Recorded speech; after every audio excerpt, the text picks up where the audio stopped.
Bonjour à tous et toutes pour ce premier webinaire des Semaines de l'évolution professionnelle. Aujourd'hui, nous allons parler du dispositif Transition collective. Avant de démarrer, je vous précise que ce webinaire s'inscrit donc dans un événement qui va s'étaler sur 2 semaines, donc d'aujourd'hui jusqu'au 15 octobre, avec des webinaires sur des thématiques diverses et variées, dont vous pourrez retrouver le programme sur le site internet des Semaines de l'évolution professionnelle. Donc aujourd'hui, nous sommes 2 intervenants à vous parler du dispositif Transition collective.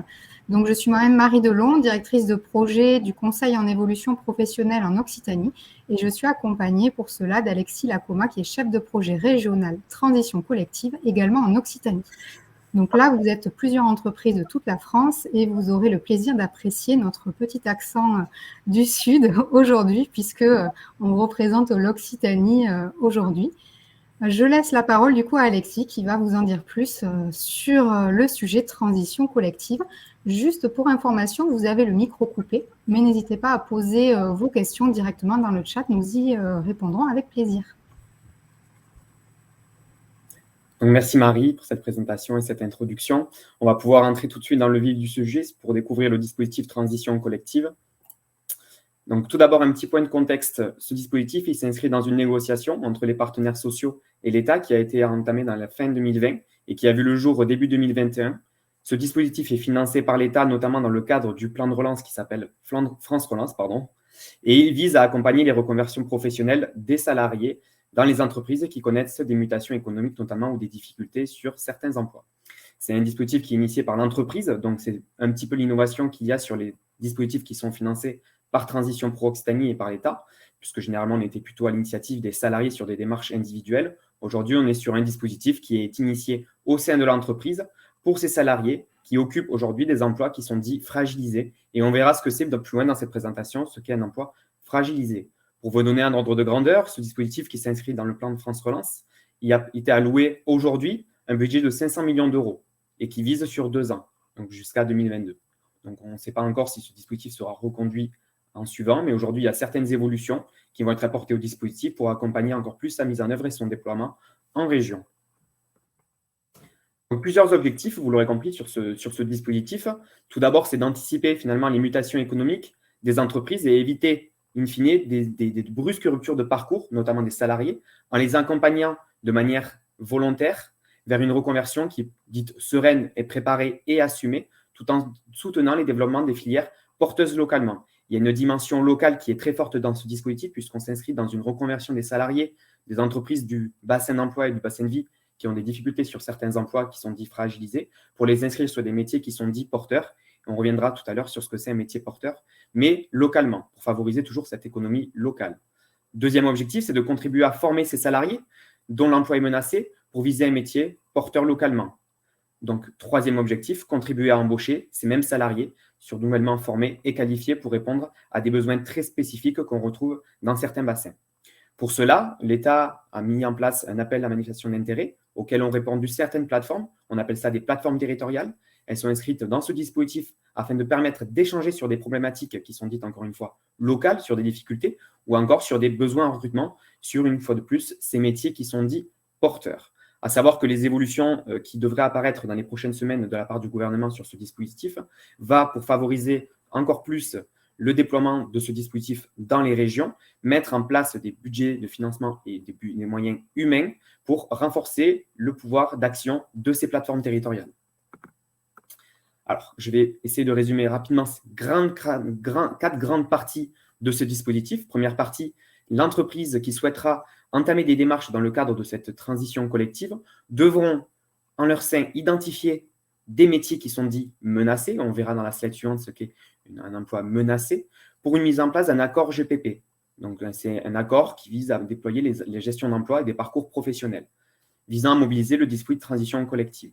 Alors, les entreprises, elles ne sont pas seules pour mobiliser ce dispositif, parce que leur OPCO de référence, et pour le connaître, je vous invite à vous rendre sur le site transopco.info, mais globalement, l'entreprise peut se faire accompagner de manière à se lancer dans des démarches d'identification de solutions RH, de secteurs menacés porteurs des branches, ou un appui à l'accord GPP par leur OPCO. À savoir qu'une des grandes évolutions qui va être apportée par le dispositif, c'est que l'accord GPP ne sera plus nécessaire nécessairement obligatoire pour les entreprises de moins de 300. Une simple réunion info-consulte auprès des instances représentatives du personnel pourra être mise en place pour présenter ces métiers qui sont dits fragilisés, menacés. L'OPCO, c'est bien sûr l'opérateur de compétences. On est désolé pour les sigles, mais c'est vrai que dans cet univers de la formation professionnelle, on retrouve plusieurs fois des sigles, mais on essaiera de les expliciter à chaque fois. Deuxième grande étape, les salariés qui souhaiteront et qui seront identifiés dans ces accords pourront, s'ils le souhaitent, être accompagnés, mais ça c'est tout au cours de leur vie. Ils peuvent choisir de se faire accompagner par un acteur du conseil en évolution professionnelle pour travailler à l'élaboration de son projet de reconversion. Donc, il y a une phase d'accompagnement avec les acteurs qu'on dit CEP, conseil en évolution professionnelle, ce sont les opérateurs, qui travaillent sur ce projet de reconversion, qui les accompagnent les salariés sur, par exemple, des enquêtes métiers, des choix de certification, de formation.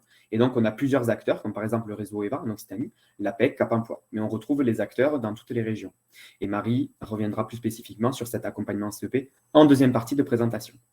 Troisième grande étape, le financement d'une formation certifiante. Effectivement, ce parcours de reconversion du salarié doit viser une reconversion sur un métier porteur, mais également une formation qui est dite certifiante. La liste des métiers porteurs est une liste qui est prédéfinie. Elle est présente dans chaque région. Elle est définie régionalement. C'est une liste qui est définie par la DRET, c'est l'ancienne directe que vous connaissez sur ce nom plus spécifiquement, et qui a été validée par le CREFOP. CREFOP, qui est une instance qui est quadripartite et qui regroupe plusieurs acteurs, comme l'État, les partenaires sociaux, les collectivités territoriales locales. Donc, c'est une instance qui vient valider cette liste. Donc, on a une liste qui est définie et que vous pouvez retrouver sur le site du gouvernement, mais également sur les sites des Transitions Pro, par exemple, qui définit la liste des métiers porteurs. Notamment en Occitanie, on a mis en place une liste de métiers porteurs identifiés par code ROM pour que ce soit plus simple en termes de lisibilité. Ensuite, quatrième grande étape, c'est une fois que le salarié s'est engagé dans ce parcours de reconversion, effectivement, il va être amené à rentrer en formation et il y aura une prise en charge potentielle, puisque ce sera suivant certaines conditions et modalités, que le salaire pourra être pris en charge par Transition Pro avec un remboursement de la rémunération du salarié auprès de l'entreprise. Et nous procéderons également au financement de la formation, donc des coûts qu'on dit pédagogiques. Alors, c'est quoi un emploi fragilisé? Donc, tout simplement, on vous a mis les deux définitions d'un emploi fragilité et d'un accord GPP. Donc, pour commencer, l'emploi fragilisé, il s'agit d'un emploi qui est actuellement menacé de par la crise sanitaire ou encore économique actuelle, ou tout simplement par la mutation du marché du travail. L'entreprise peut également connaître des mutations économiques en son sein ou des mutations de son emploi. Il s'oppose aux métiers qui sont dits porteurs. Ce sont des métiers sur lesquels on a des situations de besoins émergents qui sont issus notamment des nouveaux domaines d'activité en plein essor, comme par exemple le numérique. On peut également avoir des métiers en tension dans des secteurs d'activité qui sont traditionnellement qui peinent à recruter, c'est-à-dire que c'est des métiers sur lesquels on a de forts besoins en compétences, mais on ne trouve pas forcément de personnes qui sont qualifiées et qui souhaitent répondre à ces candidatures. Deuxièmement, l'accord GPP. L'accord GPP, je l'ai dit, c'est un accord qui vise la gestion des emplois et des parcours professionnels. C'est une démarche qui est participative, qui implique l'ensemble des salariés et également un engagement de la direction de l'entreprise. Une GPP se conclut par un accord type approuvé par l'ensemble des parties prenantes. Il vise à favoriser le dialogue social au sein de l'entreprise. Vous pouvez, si vous souhaitez vous engager dans ce type d'accord, retrouver un modèle sur le site du gouvernement, sur le site qui est dédié à Transco. Donc, Transco, c'est le diminutif du dispositif transition collective. Je l'ai dit, bientôt, les entreprises de moins de 300 salariés ne seront plus concernées par cet accord GPP. Ils auront simplement une réunion d'information, consultation auprès du CSE, par exemple, à réaliser. Alors, c'est quoi une reconversion? C'est changer de métier au cours de sa carrière professionnelle grâce à une formation. On vous a mis deux exemples. Nadia, qui était hôtesse de caisse depuis 15 ans dans la grande distribution, elle a fait un parcours de reconversion, donc elle a suivi une formation qui a duré 1 an. Elle a obtenu son diplôme d'État et est devenue aide-soignante. Ou encore une fois, on peut retrouver d'autres types de profils. Par exemple, Patrick, qui était agent de propreté depuis 8 ans et qui, après sa formation, est devenu conducteur routier. Voilà ce qui est un changement de métier. Alors, transition collective, finalement, pour qui, mais surtout pourquoi? Alors, il s'adresse aux salariés qui relèvent du Code du travail, c'est-à-dire CDI, CDD et intérimaire. C'est ces 3 types de publics dont le métier est priorisé et ciblé dans un accord d'entreprise. Je l'ai dit, l'accord d'entreprise qui vise à identifier les métiers qui sont fragilisés. Donc, l'entreprise va devoir définir cette liste de métiers fragilisés dans l'accord, qui ne font pas l'objet d'une rupture de contrat, c'est-à-dire rupture conventionnelle, licenciement ou démission. effectivement, il faut que le salarié soit en poste. Alors, petit aparté, puisque le dispositif, je l'ai dit, va prochainement, dans les prochaines semaines, évoluer de manière assez importante. Bientôt, il sera normalement possible que l'on puisse mixer une rupture conventionnelle collective en entreprise avec le dispositif transition collective, suivant des modalités qui seront bien sûr définies. Mais c'est une évolution majeure. Ensuite, le dispositif transition collective ne peut pas remplacer un PSE. S'il y a la mise en place d'un PSE au sein d'une entreprise, cet outil ne pourrait concerner que les salariés qui ne sont pas concernés par le PSE, mais qui souhaiteraient anticiper une reconversion. Donc, pour les entreprises qui souhaiteraient mener des PSE, ça n'empêche pas de faire un transco, par contre, une transition collective. Par contre, il ne faut pas que transition collective et le PSE s'identifient sur les mêmes emplois. Les salariés qui doivent être volontaires et être accompagnés par un CEP. C'est une formalisation obligatoire du parcours.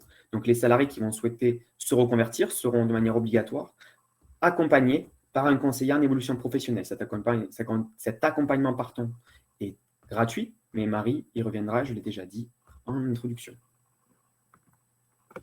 Alors, pour qui ? Il y a une question d'ancienneté qui est importante, comme tous les dispositifs, par exemple comme le dispositif de projet de transition professionnelle où il y a également des critères d'éligibilité. On en a également pour le dispositif Transco, donc transition collective. Par exemple, pour les salariés en CDI, ils doivent justifier d'une ancienneté d'au moins 24 mois, qui sont consécutifs ou non, en qualité de salarié, dont 12 de ces mois dans la même entreprise, quelle que soit la nature du contrat de travail. L'ancienneté s'appréciera à la date de départ en formation du salarié.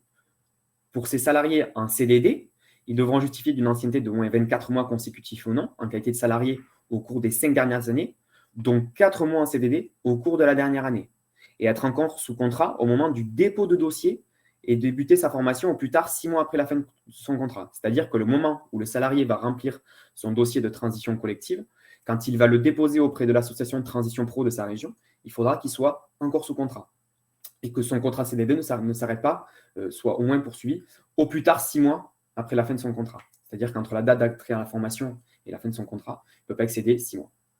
Pour les intérimaires, 1600 heures travaillées, dont 600 heures dans la même agence ou dans le groupe de travail temporaire. L'ancienneté s'apprécie toute mission confondue sur une période de référence de 18 mois. Pour les salariés titulaires d'un CDI, les périodes sans exécution de mission sont bien sûr prises en compte. Mais vous retrouverez ces conditions d'éligibilité, bien sûr, sur les sites qui présentent le dispositif, comme par exemple le site de Transition Pro Occitanie. Alors, pour quel type de formation ? C'est une donnée assez importante, puisque le salarié devra suivre une formation qu'on dit certifiante. Donc, on peut y avoir une ou plusieurs actions. RNCP, RS, Bloc ou VAE, effectivement, ce sont des acronymes qui présentent des répertoires de certification. Donc, par exemple, le RNCP, qui est le répertoire national des certifications professionnelles, c'est des sites où on retrouve, bien sûr, les listes des formations qui sont éligibles, du coup, à ce dispositif. La durée de la formation, celle-ci ne peut pas excéder 24 mois, soit 2400 heures. Donc, ça peut être des formations qui vont de 1 mois jusqu'à 24 mois. Auprès d'un organisme de formation certifié pour sa qualité, effectivement, à partir de janvier 2022, ce sera une donnée importante puisque les organismes de formation sont inscrits dans un parcours qui vise à obtenir une certification, qui est une certification nationale qualité, qui s'appelle Calliope, pour évoluer professionnellement ou se reconvertir. Donc, un changement de code ROM, donc c'est un changement de métier. S'il n'y a pas de changement de code, ça peut s'identifier via le NAF. En direction, et je le dis, d'un métier porteur dans la région. La liste des métiers porteurs, je l'ai dit, elle est présente sur les sites des Transitions Pro ou les sites des DRETS de chaque région. Ce dispositif, à l'inverse du projet de transition professionnelle, ne mobilise pas le compte personnel de formation du salarié. Et nota bene, pendant le temps de formation, le compte de travail est simplement suspendu, mais pas rompu, puisqu'il y a encore versement du salaire par l'employeur, avec un remboursement de salaire charge patronale comprise, par Transition Pro à l'employeur. C'est une donnée importante puisque le salarié retrouvera son poste de travail à l'issue de la formation. Mais on verra qu'il y a plusieurs options de sortie de formation. Le déroulement, on a essayé de lister toutes les étapes qui vont pouvoir couvrir dans ce dispositif. Premièrement, et je l'ai dit un petit peu plus tôt, l'accord d'entreprise qui va viser à identifier les métiers prioritaires, c'est-à-dire les métiers fragilisés au sein d'un accord. Deuxième étape, une fois que ça aura été fait, il y aura une réunion d'information qui sera réalisée auprès des salariés qui sont concernés par l'accord, pour les informer de ce dispositif, pour savoir s'ils souhaitent s'engager dans un parcours de reconversion. Les salariés qui souhaiteront le mobiliser devront le formaliser leur propre accord, être accompagnés par un acteur du conseil en évolution professionnelle, Donc, ils bénéficient d'un accompagnement personnalisé pour valider leur projet et choisir la formation qui est le plus adaptée à leurs besoins. Une fois que ce sera fait, que tous les choix auront été faits, ils pourront déposer leur dossier auprès de leur transition pro de référence. Transition Pro analysera le projet et validera ou non le financement du dossier pour que, in fine, le salarié puisse partir en formation. Donc, ils partent en formation, le contrat de travail, je l'ai dit, est suspendu. Ils sont accompagnés par le conseil en évolution professionnelle pendant toute la durée de la formation et même après, puisque ça peut se faire aussi de l'aide pour la recherche d'emploi. Bon, après, c'est une activation de reconversion. Donc, à l'issue de la formation, ils peuvent soit retourner dans l'entreprise d'origine. Donc, par exemple, une personne est partie 24 mois en formation. À l'issue de cette formation, elle retrouve son poste équivalent dans l'entreprise dans laquelle elle était, même à l'entrée en formation. Soit elle décide d'engager sa reconversion et donc trouve un nouvel emploi dans une autre structure. Donc là, après, ça s'appelle de la discussion en interne avec l'entreprise, de savoir comment on met fin au contrat après la période de formation. L'idée étant de sécuriser le parcours, étant de sécuriser l'envie du salarié de se lancer. Donc, l'idée d'avoir cette sécurisation de l'emploi aussi à l'issue de la formation est importante. Alors, quel financement? Finalement, qui paye? C'est le Transition Pro de la région dans lequel est déposé le dossier qui financera le dispositif grâce aux fonds qui ont été accordés par l'État. Donc, concrètement, Transition Pro pourra en toute partie prendre en charge le salaire et le remboursera à l'employeur suivant des modalités. Et pourra payer également les frais de formation directement à l'organisme de formation. La limite qui est indiquée n'est pas forcément la bonne. Ce sera des données qui seront plus liées au projet de transition professionnelle. Sur le dispositif de transition collective, on est au-delà de cette prise en charge. Mais ce qui est important, c'est de savoir que la prise en charge des frais liés au salaire ou encore au coût de la formation se calculeront suivant la taille de l'entreprise. Effectivement, il y a des plafonds qui ont été attribués par rapport à ce dispositif. Par exemple, on prend une entreprise de 1001 ou plus salariés. Transition Pro, avec les fonds FNE, prendra en charge 40% de la totalité du parcours. Ça veut dire qu'il y aura un reste à charge de l'entreprise de 60%. Donc, on parle de là de cofinancement. Dans les entreprises de 300 à 1000 salariés, on sera sur une prise en charge de l'État de 75%, 25% pour l'entreprise. Et pour les moins de 300, on est sur une prise en charge à 100%. Donc là, le salaire sera maintenu chaque mois. Et les coûts de la formation, suivant un calcul, sera pris en charge également. Pour vous donner une ordre d'idée, pour le salaire, on a une prise en charge qui est de 100%, dans la limite de 2 fois le SMIC.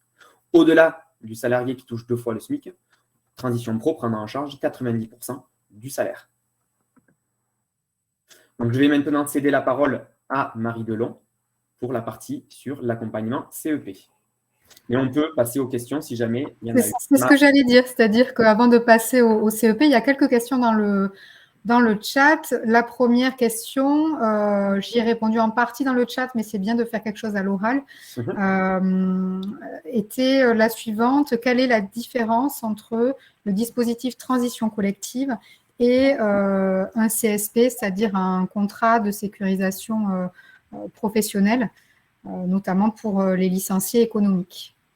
Disons que transition collective, c'est une solution c'est une réflexion qui est engagée avant d'arriver dans une solution de CSP. C'est-à-dire qu'aujourd'hui, on a des difficultés de perspective pour certaines entreprises. Celles-ci peuvent se poser la question de savoir si elles peuvent se donner de la visibilité à travers un autre dispositif qui leur permettre de notamment alléger la masse salariale avec un dispositif qui va prendre en charge de la rémunération et donc se donner de l'oxygène et de la visibilité sur des formations qui vont durer de 1 à 24 mois.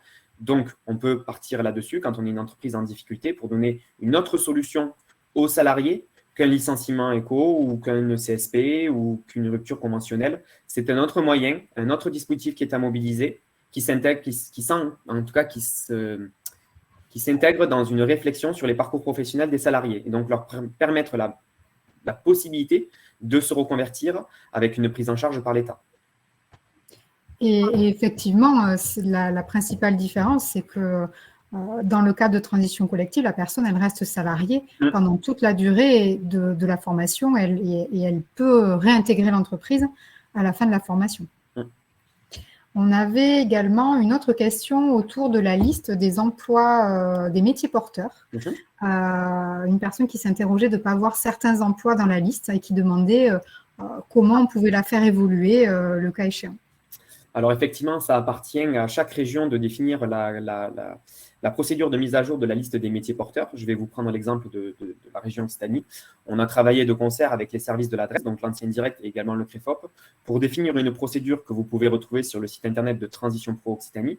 Donc ça, c'est pour l'Occitanie. Encore pour les autres régions, je ne sais pas comment se passe la procédure, mais logiquement, c'est quelque chose qui devrait être faisable dans chaque région. Chaque liste peut être mise à jour suivant sur certaines procédures, je l'ai dit. Mais l'idée, c'est d'apporter des justifications qui permettent de valider qu'un métier est porteur. Donc, chaque acteur de l'emploi, de la formation, des entreprises, chaque partie prenante peut faire évoluer cette liste. Il faut se rapprocher, je dirais, des transitions pro ou de l'adresse de la région pour savoir quelles sont les modalités d'évolution de cette liste des métiers porteurs. Mais bien sûr, elle est à vocation à évoluer. On a une autre question sur comment une entreprise justifie-t-elle concrètement d'un métier fragilisé? Alors, il n'y a pas de justification, c'est le choix du gouvernement qui a été fait. Il n'y a pas de justification à apporter. Vous le verrez si vous vous rendez sur le site du gouvernement pour télécharger le modèle d'accord GEPP, donc d'accord de gestion d'emploi et des parcours professionnels. Il n'est pas demandé aux entreprises de fournir des justificatifs. Par exemple, on aurait pu imaginer qu'il y ait une évolution qui soit, on demande aux entreprises de fournir un justificatif qui fait qu'on ait une baisse du chiffre d'affaires. Non, ça n'a pas été le choix du gouvernement. C'est je dirais, plus de l'ordre du déclaratif. Une entreprise s'engage dans cette démarche, elle identifie en son sein des emplois qui sont fragilisés, elle passe par un dialogue social pour le valider dans l'entreprise avec les instances représentatives du personnel. Donc, c'est une démarche qui se fait de concert avec toutes les parties prenantes de l'entreprise. Donc, cet accord se formalise et il appartient à l'entreprise de formaliser ces emplois fragilisés. Donc, il n'y a pas de justification à apporter. Par contre, effectivement, les instances, les représentants du gouvernement avec les DETS ou avec les DRETS peuvent être attentives à ces accords GEPP, puisque c'est elles qui seront destinatrices de l'accord. Merci. Il y avait une autre question sur où trouver la liste des métiers porteurs et si c'était par région. Donc, c'est effectivement par région et j'ai mis dans le chat le lien du gouvernement, voilà, où on peut aller trouver par région la liste des métiers porteurs. Il suffit de taper de façon générale, je le dis pour ceux qui regarderaient en replay, métiers porteurs transition collective et on tombe sur le site voilà, concerné sans aucun problème. On a une autre question sur le salaire. Quand vous parlez de la prise en charge du salaire, est-ce que c'est le salaire fixe? Est-ce qu'il y a une part variable qui peut être prise en compte? Parce que c'est peut-être un peu technique pour rentrer dans les détails, mais je te laisse répondre. Je ne vais pas rentrer dans le technique, puisqu'en fait, ça dépend des calculs qui seront effectués par les associations de transition pro. Effectivement, il sera pris en charge les fixes, bien évidemment. Les variables peuvent être intégrées suivant certaines modalités, mais ça, c'est vraiment à l'instruction, c'est-à-dire au chiffrage de budgétisation du dossier que ça sera fait. Et en fait, il y aura à fournir des éléments très précis, c'est-à-dire des bulletins de salaire. Et donc, c'est en fonction de ces éléments-là qui seront calculés par les équipes des transitions pro, que vous aurez une réponse sur vraiment la prise en charge financière de ce salaire. Donc, ça va dépendre du cas par cas. Ça va être vraiment au cas, par salarié. On a une autre question qui est quelle est la différence entre le dispositif Transco, transition collective, et ce qui existe déjà avec Transition Pro? Alors ça, c'est une très bonne question. Disons que fondamentalement, le dispositif transition collective possède un certain nombre de mêmes cas que le cas juridique du projet de transition professionnelle. Il s'intègre dans le même cas juridique. Par contre, il y a effectivement des différences qui sont majeures, puisque par exemple, transition collective nécessite que la reconversion se fasse d'un métier qui a été identifié comme étant fragilisé vers un métier qui sera porteur. On a également comme différence que le salarié doit obligatoirement se faire accompagner par un acteur du conseil en évolution professionnelle. Autre différence entre les deux, c'est que c'est un dispositif, le transition collective, qui est à l'origine à l'initiative de l'employeur, c'est-à-dire que ça se fait dans une réflexion collaborative avec l'employeur, les instances, les salariés, pour s'intégrer dans des parcours de reconversion avant d'envisager d'autres solutions sur des entreprises qui ont des emplois fragilisés. Autre différence, le projet de transition professionnelle, on est également bien sur une reconversion, mais le dispositif est financé différemment. Il n'est pas financé par les mêmes fonds. Déjà, on n'est pas sur des fonds FNE pour le projet de transition professionnelle, mais pour le projet de transition professionnelle, on est jusqu'à 1 an de prise en charge sur la formation, donc 1200 heures, alors que transition collective va jusqu'à 2 ans. Et on parle même d'une potentielle évolution à 3 ans. Ce n'est pas encore fait, mais bon, on en parle, ça peut encore évoluer. Mais on a plusieurs différences qui vont permettre d'identifier bien spécifiquement qu'est-ce que c'est une transition collective et qu'est-ce que c'est un projet de transition professionnelle. Un projet de transition professionnelle, majoritairement, c'est des salariés qui souhaitent à un moment donné se reconvertir. Leur entreprise, elle n'est pas forcément en difficulté, leur entreprise, elle n'est pas forcément dans une réflexion d'accord de type GPP, mais c'est un salarié qui a toujours souhaité se reconvertir et puis qui mobilise ce dispositif-là, puisqu'il en a le droit, à sa propre initiative, et donc il mobilise un projet de transition professionnelle. Le projet de transition collective, c'est vraiment à l'initiative d'un employeur. C'est vraiment un dispositif qui est là pour aider les entreprises qui connaissent des difficultés, des mutations économiques de leur marché. Ça rejoint une autre question qui était, du coup, est-ce que c'est l'entreprise qui est demandeuse et pas le salarié? Donc, effectivement, c'est plutôt un dispositif qui est à l'initiative de l'entreprise puisqu'il faut que l'entreprise ait elle-même identifié les emplois fragilisés et qu'elle soutienne finalement le projet. Ça peut aussi être une initiative du salarié qui en entendrait parler et qui en parlerait à son entreprise, mais ce n'est pas un dispositif qui pourrait se mettre en place sans la participation de l'employeur, en tout cas. Je regarde si on a d'autres questions auxquelles je n'aurais pas fait attention. Où trouve-t-on les contacts de Transition Pro? Donc là, j'ai mis un lien également puisqu'il y a un site www.transitionpro.fr qui est le site national des associations Transition Pro. Alors, transition avec un S. Transition Pro, la transition, ça prend un S. Le projet Transition Collective passe-t-il aussi en commission? Oui, exactement. Alors, c'est la même commission. Donc, vous allez déposer le dossier de transition collective auprès de l'association de transition pro de votre région. La demande, donc le dossier sera chiffré, budgétisé par les équipes de transition pro et le dossier sera présenté dans une commission paritaire donc, qui validera ou non la demande de financement et qui donnera ou pas son accord. Donc, c'est également la commission paritaire interprofessionnelle et régionale de transition pro qui décidera de la validation du projet, comme pour les dossiers de projets de transition professionnelle, comme à l'époque pour les dossiers de congés individuels de formation qui étaient également examinés par une commission. On a une autre question, et ce sera peut-être la dernière. À l'issue de la formation donc suivie dans le cadre de ce dispositif transition collective, si le salarié n'est pas réintégré, est-il licencié? Alors ça, le dispositif ne prévoit pas de fin de contrat, puisque c'est je dirais que c'est de l'ordre du caractère individuel de l'entreprise avec sa relation qu'il a avec son salarié. Le salarié finit sa formation, il va de fait, par la loi, réintégrer son poste, ça c'est de fait. Par contre, si l'entreprise souhaite engager des démarches de négociation avec le salarié, ça appartient à la relation contractuelle. Donc là, on rentre dans le cadre du contrat de travail et notamment de comment on va mettre fin au contrat, de quel choix on peut choisir pour la fin du contrat. Est-ce que c'est un licenciement? Est-ce que finalement on réintègre le salarié et il choisit de rester dans l'entreprise? Est-ce que le salarié veut se reconvertir et il veut se démissionner? Ça relève du contrat de travail et de la relation qu'il a avec l'employeur.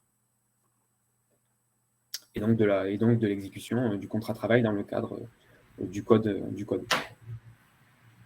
On a une autre question, finalement, ça arrive. Le niveau de diplôme est-il toujours limité à un bac+2? Alors, à ma connaissance, il n'y a jamais eu de limite. Dans tous les dispositifs, il n'y a pas de limite sur le niveau qu'on souhaite atteindre dans une reconversion. Tout dépend de là où démarre le projet de la personne et d'où il finit. Mais le dispositif ne vise pas à limiter l'obtention d'un diplôme ou d'un autre. Et on a une question qui va faire la transition avec l'accompagnement CEP, je pense. Comment se passe le montage du dossier de formation vers le métier porteur? Est-ce que le salarié doit se renseigner et donner des devis d'organismes de formation? Donc, ça peut se passer dans le cadre justement de l'accompagnement CEP, c'est-à-dire l'identification déjà des métiers porteurs, la validation que c'est bien un métier pertinent et qui intéresse le salarié, et bien sûr, quelle est l'offre de formation pour accéder à ce métier-là? Est-ce qu'il y a une offre de formation disponible près de chez lui? Combien ça coûte, etc. Puisque effectivement, le devis fera partie des pièces à joindre dans le dossier Là, je laisse Alexis confirmer les pièces à joindre au dossier, mais le devis doit en faire partie. Effectivement, le devis de la formation, ce sera important pour nous, pour nos équipes, pour budgétiser cette reconversion et ce dispositif et ce parcours, donc ce dossier. Donc, effectivement, la formation qui sera choisie par le salarié, et donc dans le cadre du montage du dossier, l'organisme de formation devra fournir un devis précis et qui respecte aussi les critères de ce qu'est un devis, notamment dans le cadre de la qualité. Mais effectivement, un devis sera à fournir pour budgétiser ce parcours de reconversion. Et je vois qu'il y a une question sur la suspension du contrat de travail. Simplement, ne pas faire attention à la distinction entre une suspension de contrat de travail et une rupture du contrat de travail.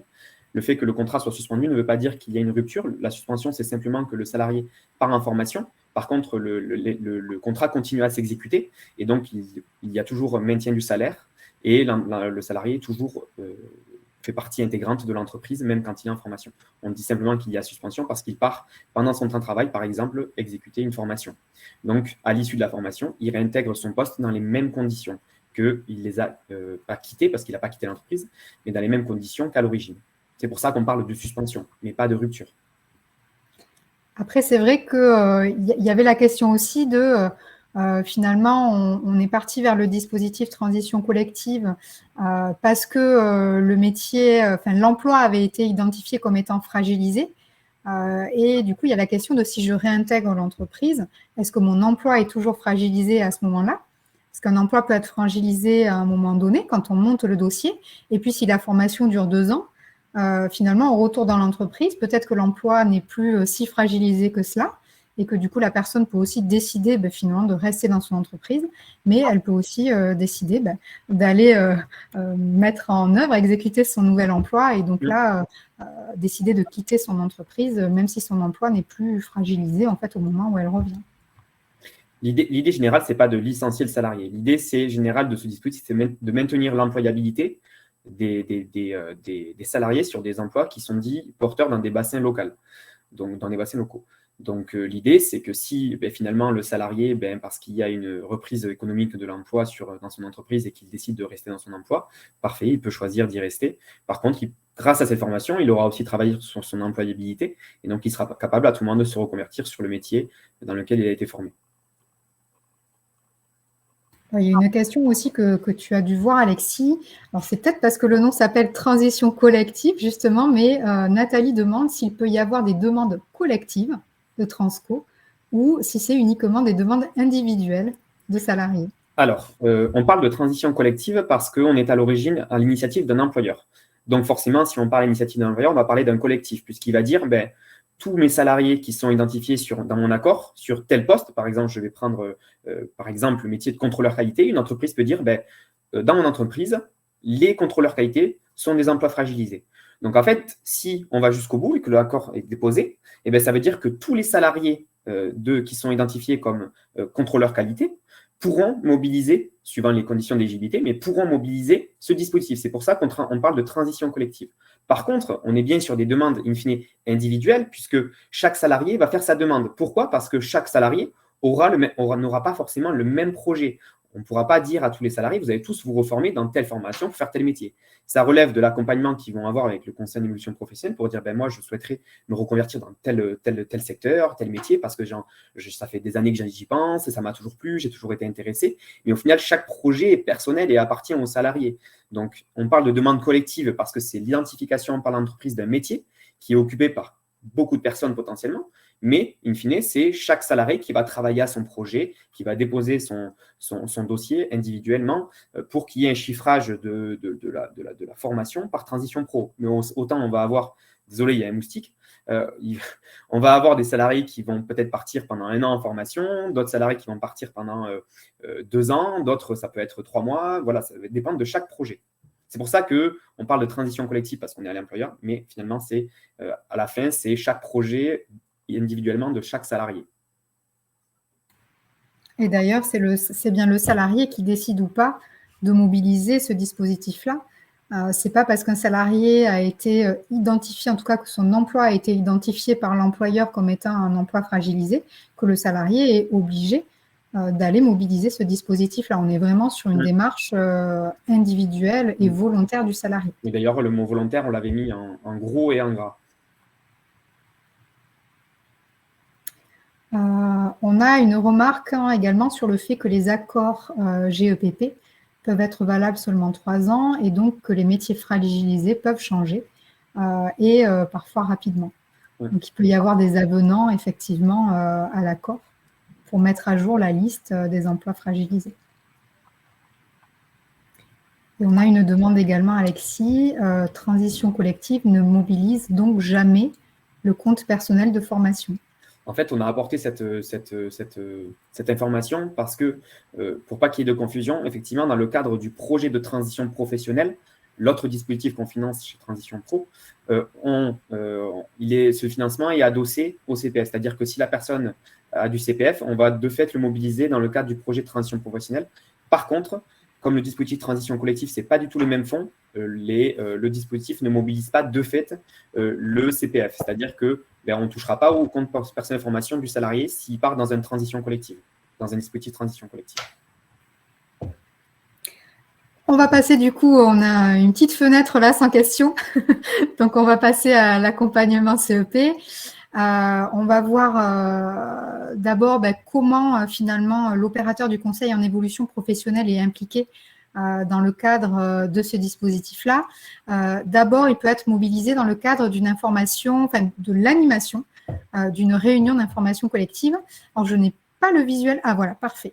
Dans le cadre d'une information collective, donc là, quand une entreprise a identifié les emplois fragilisés, et qu'elle sait qu'elle souhaite mettre en œuvre et déployer ce dispositif-là dans son entreprise, elle peut contacter l'opérateur CEP de sa région pour qu'on vienne tout simplement informer les salariés concernés sur le dispositif, sur le CEP, etc. Souvent, ce sont d'ailleurs des informations collectives qui se font, on retrouve l'opérateur du conseil en évolution professionnelle, mais aussi Transition Pro. Voilà, souvent, c'est une co-animation en fait auprès des salariés pour les informer de comment ça peut se mettre en place et puis voir aussi est-ce qu'ils sont volontaires ou pas pour mettre en place la démarche. S'ils sont volontaires, ils vont pouvoir avoir accès à ce qu'on a appelé, nous, un entretien de diagnostic. En réalité, ça correspond au premier niveau de conseil du CEP, on en reparlera. Et là, tout simplement, c'est pour analyser la situation du salarié, voir aussi quel est son projet, est-ce qu'il a des pistes, quelle est sa situation aussi, quelles sont ses aspirations, et voir si finalement le dispositif transition collective est pertinent ou pas. C'est-à-dire qu'un salarié qui vient nous rencontrer dans le cadre du CEP, nous, on a l'obligation de délivrer un service totalement neutre. Et du coup, même si un salarié vient nous voir pour le dispositif transition collective, parfois, on va se rendre compte en discutant et en échangeant avec lui que ce n'est pas le meilleur, on va dire, dispositif à mobiliser dans le cadre de sa situation et de son projet et que peut-être ce serait plus pertinent de mobiliser un autre dispositif. Mais ça, c'est pour ça qu'on parle vraiment de volontarisme en fait du salarié parce qu'on va faire un petit état des lieux partagé de la situation pour voir justement ce qui est le plus opportun de mettre en place par rapport à son besoin. Le CEP, on y reviendra tout à l'heure, mais c'est un service public gratuit et qui est également confidentiel. C'est-à-dire que même si c'est l'entreprise, quelque part, qui peut être à l'initiative de ce service, parce que l'entreprise met en place transition collective dans son entreprise et donc informe le salarié sur le service CEP, ça reste un service complètement confidentiel, c'est-à-dire qu'il n'y aura pas de lien ou de compte rendu, on va dire ça comme ça, du CEP vers l'entreprise. Ça reste un service vraiment du salarié pour le salarié, même si à un moment donné, l'entreprise pourra être partie prenante, mais au départ, c'est vraiment un service qui est dédié aux salariés. Et ensuite, selon les besoins de la personne, il y a tout un parcours d'accompagnement qui va être mis en place. Donc ça, on va pouvoir y revenir aussi tout à l'heure. Mais notamment, si on l'associe au dispositif Transco, l'idée, c'est de travailler sur le projet de reconversion du salarié, c'est-à-dire de voir si parmi la liste des métiers porteurs, il y a quelque chose qui l'intéresse. Si jamais c'est le cas, il va pouvoir aller se confronter un peu à la réalité de ce métier-là. Donc, il va pouvoir aller faire des enquêtes auprès de professionnels de ce secteur-là. Il va pouvoir aussi, le salarié, réaliser des immersions, c'est-à-dire que bien souvent, dans le cas du CEP, on peut prescrire des conventions de stage pour aller découvrir un métier que l'on ne connaît pas. On va également aider la personne à identifier s'il y a une action de formation qui est nécessaire et sur quel type de certification.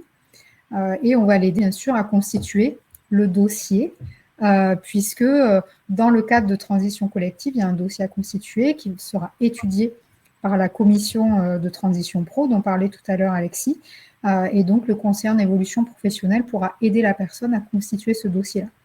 Donc il y a une partie vraiment de l'accompagnement qui va être liée à l'élaboration vraiment du projet en lui-même, c'est-à-dire quel métier je vise, par quelle formation je dois passer, et ensuite un accompagnement un peu plus technique, on va dire, au montage du dossier si c'est nécessaire. L'accompagnement CEP, il est obligatoire dans le cadre de ce dispositif transition collective.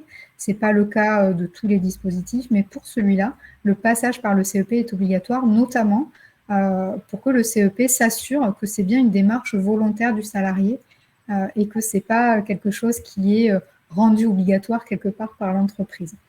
C'est pour ça que dans le cadre légal, dans le Code du travail, le passage par le CEP est obligatoire. Du coup, Alexis, je te laisse passer à la slide suivante. Ce qu'il faut noter également, c'est que l'accompagnement se poursuit pendant toute la mise en œuvre du projet. Donc, d'une part, en cas de refus du dossier, il est possible effectivement que la commission de transition pro refuse le dossier parce que le projet n'a pas été assez étoffé, parce que, voilà, pour tout un tas de raisons. Et donc là, la personne peut être accompagnée par son conseiller pour déposer, par exemple, un recours, pour que son dossier soit réétudié.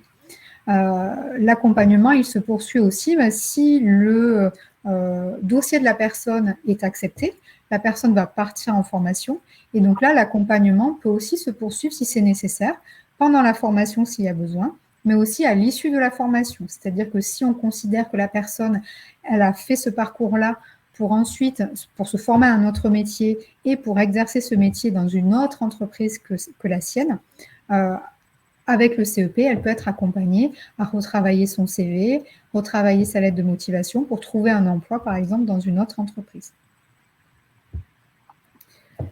Sur ce dispositif-là, qui est dit un dispositif gagnant-gagnant, ce qu'on peut résumer, on va dire, c'est que pour vous, entreprise, l'idée, c'est d'anticiper en fait toutes les mutations que vous pourriez avoir dans votre entreprise, puisque ça va cibler les emplois fragilisés. Ça peut être des emplois fragilisés par l'épidémie Covid, mais ça peut être aussi par des choses beaucoup plus contextuelles, comme des mutations technologiques, etc. Donc, ça vous oblige quelque part à tout poser sur le papier pour anticiper tout cela. Ça vous permet aussi d'être dans une dynamique positive d'accompagnement des salariés dans leur trajectoire de reconversion. À noter aussi que ce parcours-là, finalement, de reconversion, il peut se faire en dehors de l'entreprise, mais aussi au sein de votre entreprise. C'est-à-dire que dans une même entreprise, on peut parfois avoir un emploi fragilisé et un emploi porteur. Enfin, un emploi qui est sur la liste des métiers porteurs. Donc, ça peut aussi être un dispositif qui est là pour accompagner, finalement, des parcours de mobilité interne. Et pour l'entreprise, alors pas forcément celle qui mobilise transition collective, mais en tout cas pour les entreprises de façon générale, ça va aussi leur permettre de recruter des personnes qui auront été formées sur les métiers porteurs, puisque l'objectif de ce dispositif-là, c'est bien à la fois de soutenir les entreprises, les salariés des entreprises qui ont des emplois fragilisés, mais aussi d'aider les entreprises localement à recruter sur les métiers qui sont porteurs vraiment sur leur bassin d'emploi.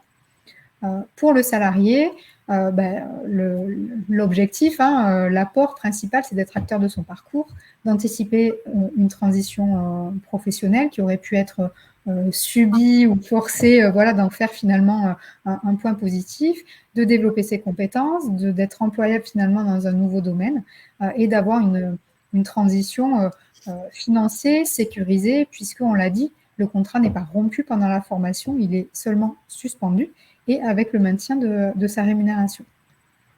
Donc voilà pour le résumé. Un peu plus dans le détail, si on parle du CEP, je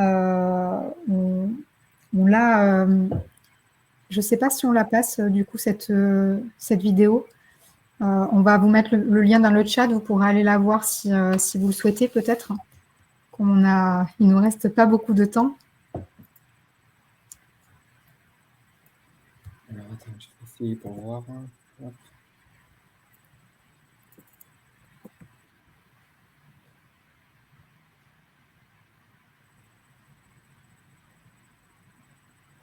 Hop. Super. Donc, c'est une vidéo de présentation du dispositif à destination des employeurs.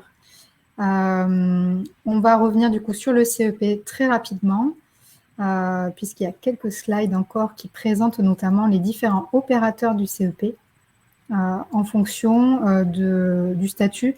Alors, le CEP, c'est quoi? On l'a déjà évoqué, hein, c'est-à-dire c'est un service gratuit qui est financé par France Compétences et qui est financé notamment grâce à votre cotisation formation. C'est-à-dire que ce sont une partie de la cotisation formation que vous versez chaque année qui sert à financer ce service et qui permet aux salariés de bénéficier de quelque chose de gratuit et de confidentiel également.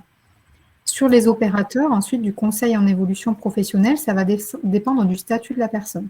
Donc, pour les salariés cadres, le principal opérateur de ce CEP, ça va être l'APEC. Ensuite, pour les salariés non cadres, dans chaque région, en fait, il y a un opérateur qui a été désigné. Donc là, vous avez les logos des principaux opérateurs. Donc, les plus gros, on va dire, ce sont le groupement Évolution et le réseau EVA. Donc, moi, aujourd'hui, je parle au nom du réseau EVA, mais le réseau EVA n'intervient pas partout en France. Voilà, c'est selon les régions. France Compétences a désigné des structures. Et donc là, tout simplement, pour trouver le bon opérateur dans sa région, il suffit d'aller sur le site du CEP, qui est monde-cep.org. Et donc là, en fonction de sa région et de son statut, on peut trouver le bon opérateur et surtout ses coordonnées. Le CEP, c'est un service qui s'adresse aussi aux demandeurs d'emploi. Donc là, c'est Pôle emploi qui va délivrer le service. Il s'adresse aussi aux jeunes de moins de 26 ans, mais là, c'est plutôt les missions locales qui vont intervenir. Et bien sûr, il s'adresse aux demandeurs d'emploi ou aux salariés qui sont en situation de handicap. Et là, ce public-là a un interlocuteur privilégié pour ce service qui va être Cap Emploi. Donc voilà un petit peu pour qui délivre et à qui s'adresse le service. Donc le CEP, de façon générale, ça ne se mobilise pas que pour les projets de formation. Ça peut aussi se mobiliser pour des projets de création ou de reprise d'entreprise. Ça peut se mobiliser pour des projets de mobilité interne ou de mobilité externe. Ça peut être aussi du simple développement des compétences, c'est-à-dire juste pour développer une compétence sur son poste de travail, sans forcément parler de changement de métier. Voilà, c'est très vaste finalement. C'est quel que soit le projet, le CEP va pouvoir l'accompagner, qu'il s'agisse ou pas d'un projet de formation. Sur le comment ça se déroule, dans le cadre du CEP, on a un premier niveau de conseil, on va dire, qui est individualisé et adapté à la personne, qui va lui permettre d'exprimer sa demande, son besoin et d'accéder à un premier niveau d'information. Et ensuite, si c'est nécessaire, s'il y a besoin, il peut y avoir un second niveau qui va être un peu renforcé, qui est l'accompagnement personnalisé et qui, là, finalement, va permettre à la personne d'élaborer vraiment son projet, d'avoir toutes les informations sur le métier, les perspectives d'emploi, les financements possibles, l'offre de formation, voilà, et finalement de permettre à la personne de ressortir de l'accompagnement avec un plan d'action vraiment construit et être accompagnée ensuite dans la mise en œuvre effectivement de ce plan d'action. Donc le CEP, ça concerne le dispositif transition collective, mais de façon générale, ça concerne tous les projets d'évolution professionnelle, que ce soit sur son poste de travail, dans son entreprise ou à l'externe. Je ne sais pas s'il y a des questions complémentaires avant de terminer. Alors, il n'y en a pas eu sur la présentation. Il y a une question sur quelle est la différence avec un bilan de compétences. Alors, c'est une bonne question. En fait, le conseil en évolution professionnelle et le bilan de compétences, ils ont des points communs, des différences. Les points communs, c'est que ce sont deux outils que le salarié peut mobiliser pour réfléchir à son projet professionnel.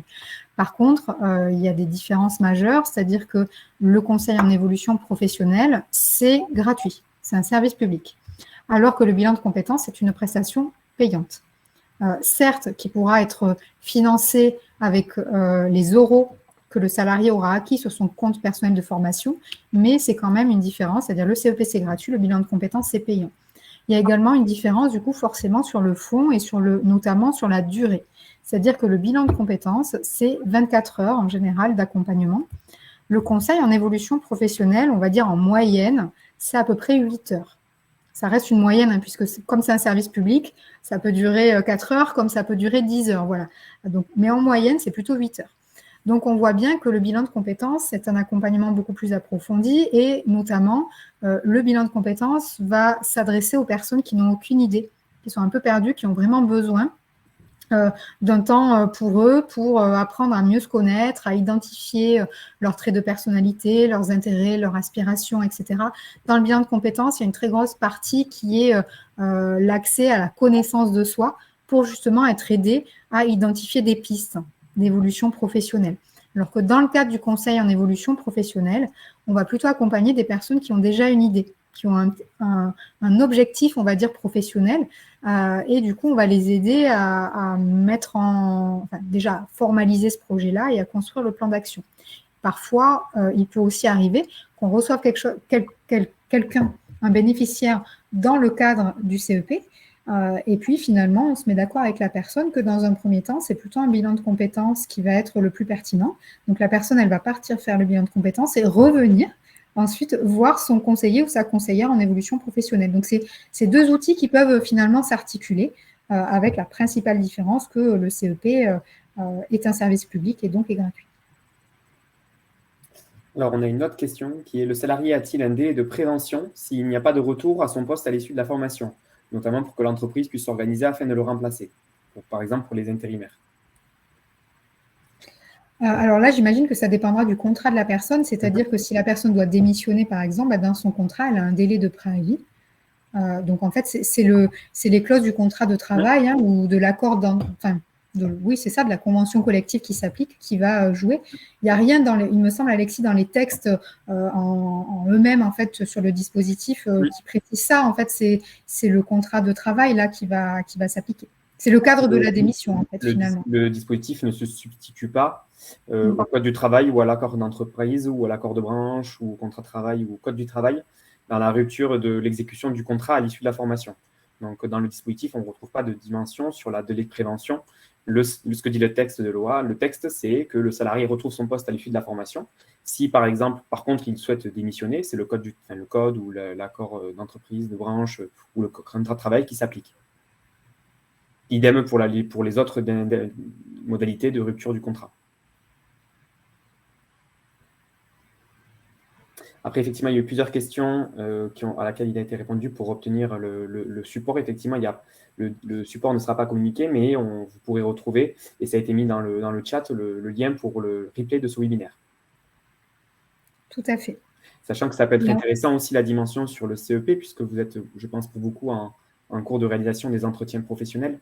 Et vous êtes employeur et tenu. Je vais te laisser répondre à ça, Marie. Ah oui, c'est très bien de faire cette transition-là, merci. Effectivement, le conseil en évolution professionnelle, c'est un service dont vous, employeur, vous avez l'obligation finalement de parler lors des entretiens professionnels, donc qui doivent être réalisés tous les 2 ans. Donc dans ce cadre-là, il y a plusieurs outils dont vous avez l'obligation de présenter: le conseil en évolution professionnelle, le CPF et la VAE. Voilà. Donc c'est bien d'avoir une petite piqûre de rappel sur ce qu'est le CEP. Sachez également qu'en tant qu'employeur, vous pouvez aussi contacter directement l'opérateur CEP de votre région si vous souhaitez, au sein de votre entreprise, qu'il y ait justement une présentation qui soit faite auprès de vos salariés des outils, en fait, finalement, de l'évolution professionnelle de façon générale. C'est vrai que là, on a parlé de réunion d'information transition collective, mais on peut aussi... alors après, ça dépend de la taille de votre entreprise, etc., et de combien de salariés sont potentiellement intéressés. Mais il est également possible d'avoir des réunions d'information, on va dire tout dispositif confondu, pas que transition collective, mais également les autres dispositifs, notamment qui sont gérés par Transition Pro, comme le PTP, le projet de transition professionnelle, le dispositif aussi d'émission reconversion. D'ailleurs, je fais le lien avec les autres webinaires des semaines de l'évolution professionnelle qui présentent du coup les autres outils, les autres dispositifs à disposition à la fois des entreprises, mais aussi de leurs salariés. Je pense qu'il n'y a pas d'autres questions. Alors, il y a une question. Pour un meilleur accompagnement avec le CEP, constituez-vous un organisme fiable pour effectuer un bilan de compétences? Alors non. En tant qu'opérateur CEP, on a un devoir de neutralité et d'impartialité. Et donc, c'est toujours la personne, au final, qui va choisir son centre de bilan. Donc, nous, dans le cadre du CEP, on va donner la liste, ou en tout cas, on va donner à la personne les sites sur lesquels elle peut aller identifier les centres de bilan de compétences. Principalement, on donne les sites du CARIFOREF régional ou le site du CPF. Mais ensuite, c'est la personne, après avoir rencontré plusieurs centres, qui fera le choix de son centre. Après, il y avait une question sur les GIP, groupements d'intérêt public, peuvent-ils bénéficier de ce dispositif transition collective pour leurs salariés de droit privé, j'imagine? Alors, je n'ai pas la réponse exacte, puisque notamment le Transco, c'est un nouveau dispositif qui se base sur le cadre juridique du projet de transition professionnelle qui, normalement, est à l'initiative des salariés. Et donc, normalement, c'est uniquement pour les salariés des entreprises privées. Donc, dans le cas des entreprises groupements d'intérêt public, par exemple, qui ont des contrats de droit privé, là, je ne saurais pas répondre, par contre. Le mieux, c'est peut-être de vous rapprocher directement de l'association Transition Pro de votre région ou bien directement peut-être de l'ADRETS. De l'ADRETS ou de l'ADETS, qui est l'unité départementale. Oui, l'ADETS, effectivement, au niveau local. Les commissions sont-elles les mêmes que celles du PTP, au rythme d'une par mois? Alors, effectivement, il y aura une commission par mois. Ça sera au cours de ces commissions-là que les dossiers de transition collective seront analysés. Ça ne sera pas en même temps que les projets de transition professionnelle parce qu'on est sur 2 dispositifs différents. Mais s'il y a des demandes du dispositif de transition collective, elles seront étudiées au rythme de commissions mensuelles, effectivement. Après, peut-être avec une précision sur le fait qu'il peut y avoir aussi, en fonction des régions, enfin, des fonctionnements des associations de transition pro dans les régions. Voilà, là, c'est vrai que c'est le cas pour Occitanie. Peut-être que dans d'autres régions, le fonctionnement peut être différent. Après, le mieux, toujours, c'est de se rapprocher de toute façon de votre interlocuteur local.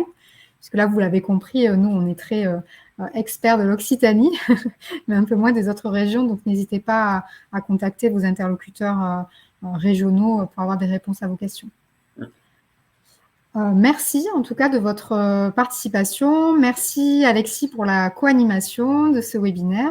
Vous retrouverez du coup le replay sur l'adresse, enfin sur le site des semaines de l'évolution professionnelle. Je vous souhaite à tous une bonne fin de journée et peut-être à bientôt. Merci à tous.